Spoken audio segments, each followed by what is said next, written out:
Welcome to today's episode of the Workers Podcast, where we're diving into the world of labor relations and workers' advocacy in Antigua and Barbuda. Now, joining us is the General Secretary of the Antigua and Barbuda Trade Union Congress, the national body that unites and represents trade unions across the country.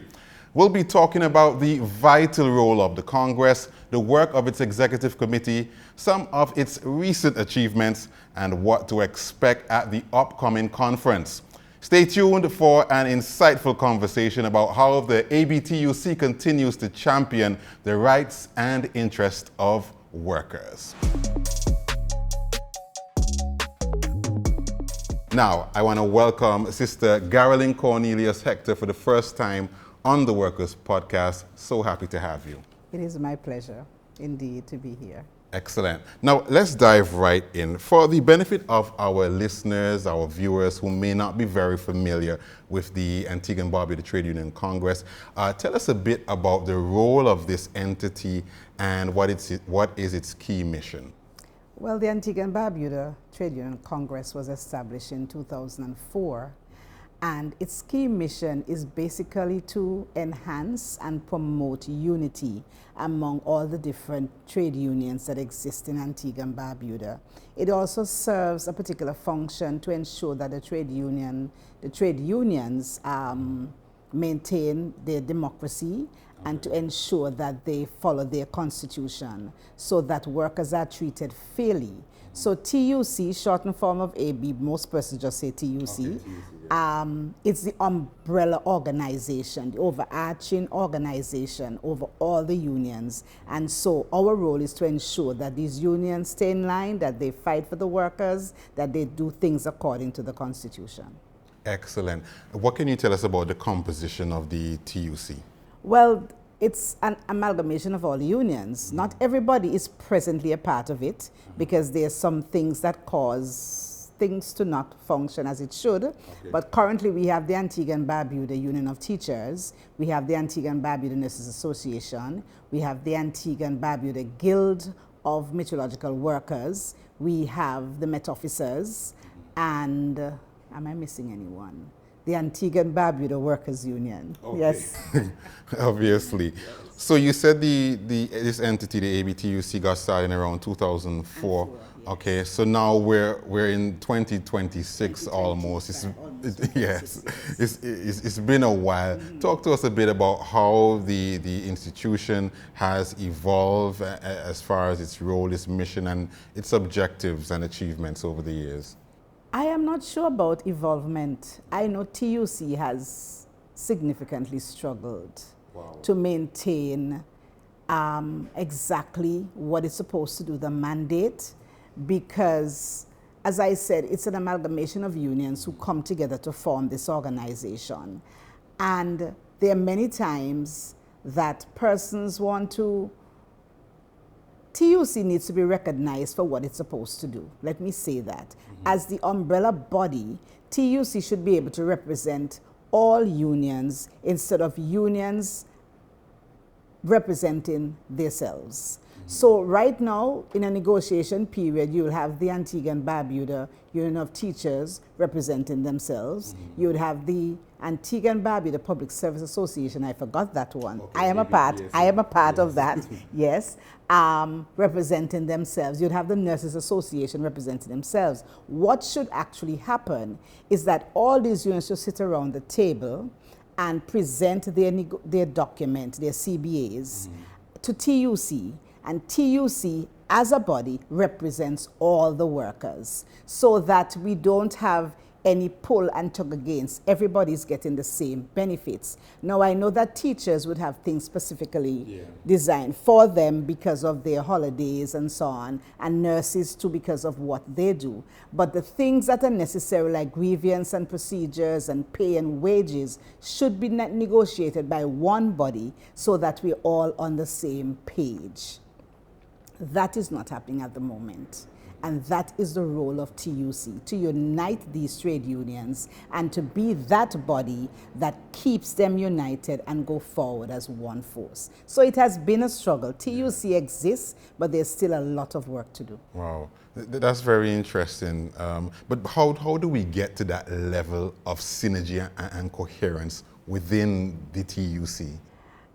Personally, for me, my opinion, I think everybody has to recognize the importance of TUC and not think about how I can maintain my crown, my power, but recognize that this body exists, and the body exists for our benefit as workers. It was the International Labour Organization, ILO, that helped to establish the TUC in 2004. I think work started in 2003, but the actual documents and everything was signed in 2004. And TUC exists across the Caribbean, in Grenada and other countries. They do have trade union congresses that functions. And so we need to take a page out of their book and recognize that unity is important. If we don't, and each individual is going to have to come to that place where they recognize it's no longer just about me or about my organization, but I need to support the Antigua and Barbuda Trade Union Congress to push them in that particular space so they can function the way they should. Excellent, excellent. So powerful what you're saying. Now, those are some of the challenges that the TUC would have been experiencing. And I know there are others, and perhaps maybe I'll use this opportunity to bring it up at this stage. I do remember at the inception of the TUC around 2004, part of the arrangement would have been that this organization, this institution, this umbrella body receives a subvention of, I think it was around $50,000. Does that still happen today? TUC still receives a subvention from government. It's not 50,000 anymore. Okay. It has dropped significantly. But we do receive that subvention every Labor Day. And we have been, this particular executive that I'm a part of, we are now into our third year. Our Congress is on the 19th and 20th where we'll have elections. So I might not, it's every 3 years. I might not be General Secretary soon, much longer. But we still receive that subvention. And so this particular executive has the mandate. What we decided to do was to empower our workers. And so we have had training workshops to empower all our workers, persons who are part of the Teachers Union, who are part of the Nurses Association, ABPSA. Everyone is invited. And we focus on different topics that are within each other's constitution in terms of collective bargaining and grievance and procedures, so that workers know exactly what their rights are. Yeah. If something happens on the job, who should I speak to? How should I address this issue? What is the next step? What am I entitled to? What are my benefits as an employee? And so that is what we have been doing for the last almost 3 years. And coming up in this Congress, one day is planned for a workshop as well. So that is what we have been doing. Excellent. Tell us, how can ordinary workers on the ground that are part of various unions across, how can we support the TUC? Persons just need to show up. They just need to show up. Every organization that is a part of TUC needs to push TUC, need to let their workers know. So the Antigua and Barbuda Teachers Union, ABPSA, need to let their workers know that there is an organization by the name of Antigua and Barbuda Trade Union Congress. And so whenever something is called like Labor Day or showings are very poor, persons need to show up. They just need to come and support TUC, because at the end of the day, TUC supports you. And if we get to a point where these unions are not able to function the way they should, then workers are going to suffer. Workers are going to realize at the end of the day, this is a mistake that I made. So why not take the stand now? Why not come now and join a union if you're not a part of a union? And when you become a member of a union, then you can support the Antigua and Barbuda Trade Union Congress. I'm listening to you, and there's some questions that are rolling in my mind. And we're coming back to this issue of cooperation and synergy within the TUC. I imagine that being an umbrella body of so many different, I think you mentioned about 5 different six union organizations, each having their own priorities, their own constitutions. How challenging is it to maintain the cooperation, the cohesion, and that sense of oneness of mission, at least in some respect, among these different bodies with different priorities, I suppose, in some way? There is already a oneness of mission because all these individual bodies represent workers. Yeah. So there's already a oneness of mission. You and I are on the same page because we want to ensure that workers in Antigua and Barbuda receive their benefits and that they're treated fairly. So that's it. TUC now needs to be that body that maintains, to ensure that yes, you are doing the right thing. Yes, this is the way to go. Yes, we're going to go forward together. Like right now, TUC is a part of the Minimum Wage Committee. Okay. And so TUC is going to go forward with the mandate from the teachers, from ABPSA. Let's say if they say $10 an hour, $15 an hour, we are going forward with that. This is what our members would have said. Yeah. And so TUC goes forward with that. So once all these different entities come together with their ideas, we sit at the table, we flesh it out, we agree, and then TUC go forward with the agreement. Okay, and happy you mentioned the National Minimum Wage Advisory Committee. In what other ways does the TUC contribute to workers' protection development on the national level, apart from the Minimum Wage Advisory Committee? Well, TUC in consultation, because we have monthly meetings, we meet on the last Monday of every month. Okay. And so one of the agenda items is reports.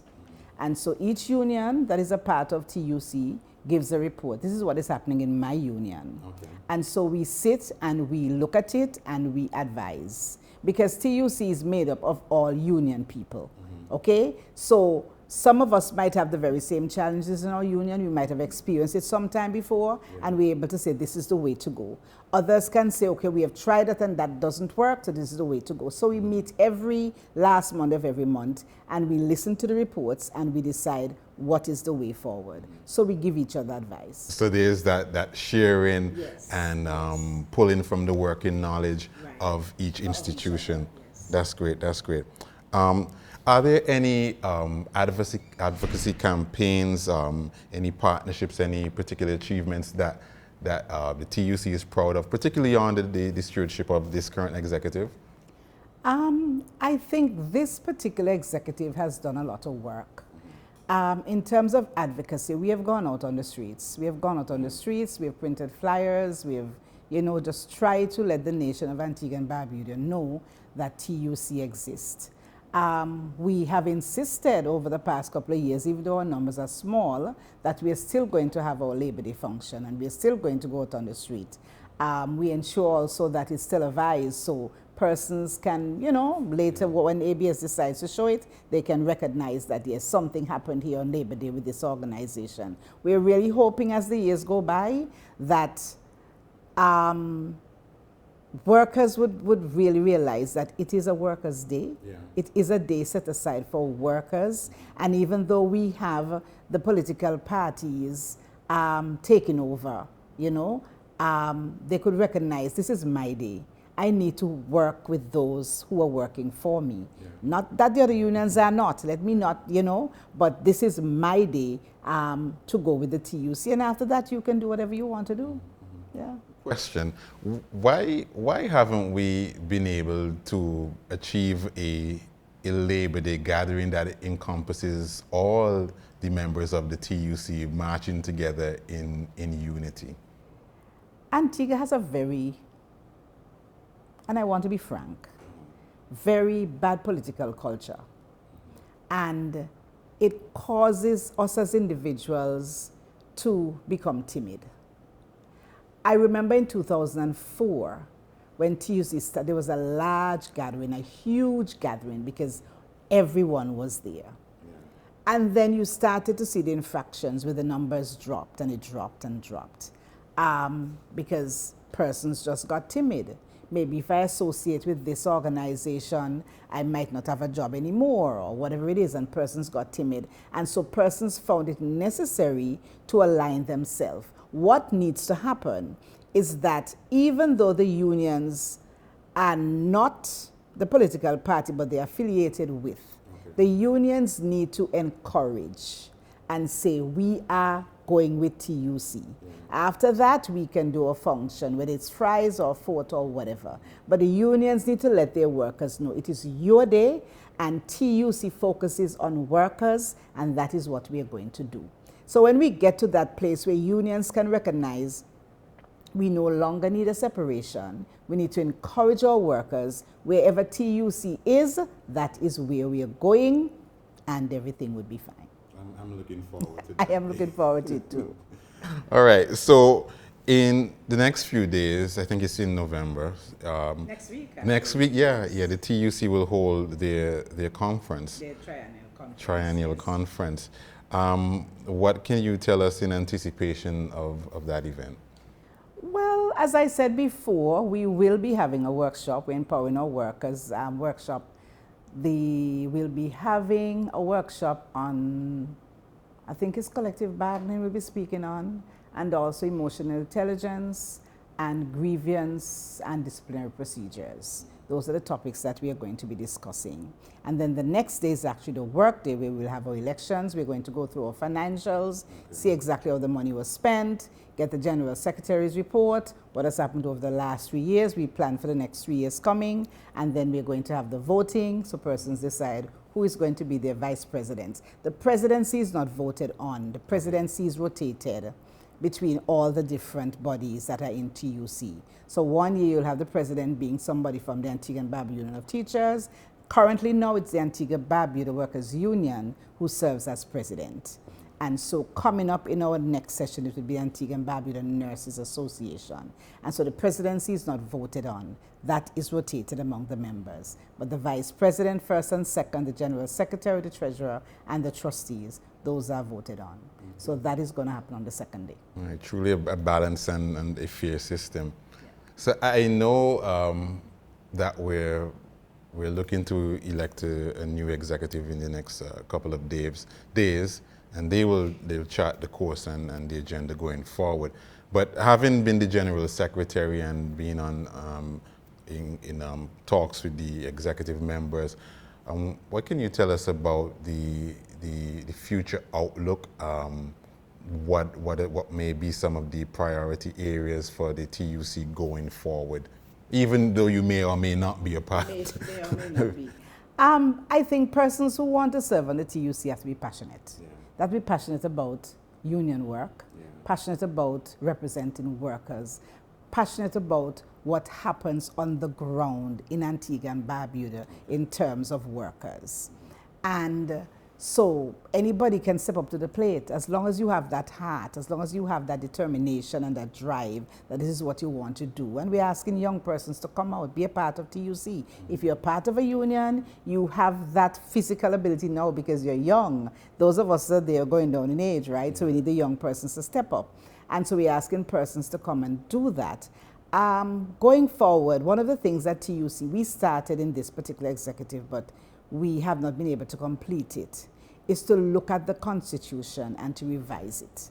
Because we think there's some things, some critical things, elements that are missing that needs to be concretized within the Constitution so that when those things are embedded in the Constitution, then persons can say this is the rule of law. This is what we follow, and there's no longer debate as to what happens. And so that is one of the plan going forward. Yeah. Now, the world of work is changing, and there are lots of things happening. We know with the inclusion of automation in the world of work, in workplaces, as well as remote work, and we're seeing more and more economies. We're seeing things such as the gig economy, people just hopping from gig to gig. These things infiltrating how we live and how we work in a modern environment. Does the TUC have any position, any thoughts on some of these developments taking place in the world of work? Well, as I said before, TUC is as strong as its members. Correct. And so the members of our organization, these are things that we look at, that the world of work is changing. How to represent our workers. It's no longer the 9 to 5. It's no longer the 8 to 4. If somebody is employed and works at home and then they get a call that they're fired, how can you represent that person? So these are things that we discuss because going forward, we are going to have to change a lot of things within our constitution as to how these workers are represented so that when we are going towards the employees, then the employers, sorry, we have a united voice that workers, as long as the person is doing a job and they're getting paid, you're considered a worker, and yes, they need to be represented. And persons too, even though they're self-employed, even though they're hopping from gig to gig, need to become unionized. They need to join a union. There are many unions across Antigua and Barbuda, and you have that freedom to join any union you choose. So at the end of the day, if something happens, you have representation. What happens now is that if you're not a member of a union and then something happens and you need representation, you have to pay a negotiation fee, which might be a bit. But if you're paying your union dues $20 a week, $15, $10 a week in some cases, $10 a month, sorry, in some cases, then at the end of the day, you know that somebody's got your back. And so you need to become unionized. So persons who are doing remote work, persons who are hopping from gig to gig, those persons need to become unionized. So at the end of the day, you have support. And that's what we're asking persons to do. Yeah. Now, as you reflect on your tenure, because I'm sure you are as General Secretary for the past 3 years, are there any areas that you think you could have, or the whole body of the TUC could have made a greater impact? I certainly believe so. For me, it's been a learning experience. I would say that, and it has been challenging. It has been a lot of work because the General Secretary basically does everything. If everybody knows union and what happens, a lot of work as a General Secretary. Make sure meetings are done, taking minutes, getting this done, driving from here, just putting everything in order. That is the General Secretary's responsibility. And so it has been challenging, but it's also been a learning experience for me. An experience that I've really grown from. Just listening, sitting and listening to all the reports on what happens and how things are handled. It has helped me even as an employee to grow in what I do and how I relate to persons, because I know it is necessary having that contact and that one-on-one, that people and that personality. It is so necessary, and that is what we need to acquire in all our unions, that personality, that you're able to relate to persons and their issues and what happens. Excellent, excellent. So as we close, tell me, what message would you like to share with workers across Antigua and Barbuda about the importance of trade union solidarity? Trade union, what a word. That's a powerful word, you know. That's a very, very powerful word, solidarity. And I think persons need to recognize more and more in Antigua and Barbuda that is what's needed, that persons need to stand together, because that's the only way that we are going to make a difference. There are many things happening on the ground in terms of work. And I don't really want to get into, but I just want to say it is important. So my message to the workers of Antigua and Barbuda is to stand together, to come together. It doesn't matter your political affiliation. That has nothing to do with you being employed. At the end of the day, we all want to ensure that we get a salary, that we can take care of our homes and our children and all the rest of it. And so we need to ensure that on the ground in Antigua and Barbuda, that persons are treated fairly. And that is only going to happen if we come together and we use that word, solidarity, union strong. Excellent. Sister Caroline Hector. It was a pleasure. Thank you so much. It was a pleasure. For spending time with us here on the Workers Podcast. Thank you so much. All right. Well, viewers, you've been watching and listening to another edition of the Workers Podcast. I'm Anderson Edgel. Thanks for watching, and we'll see you again next time.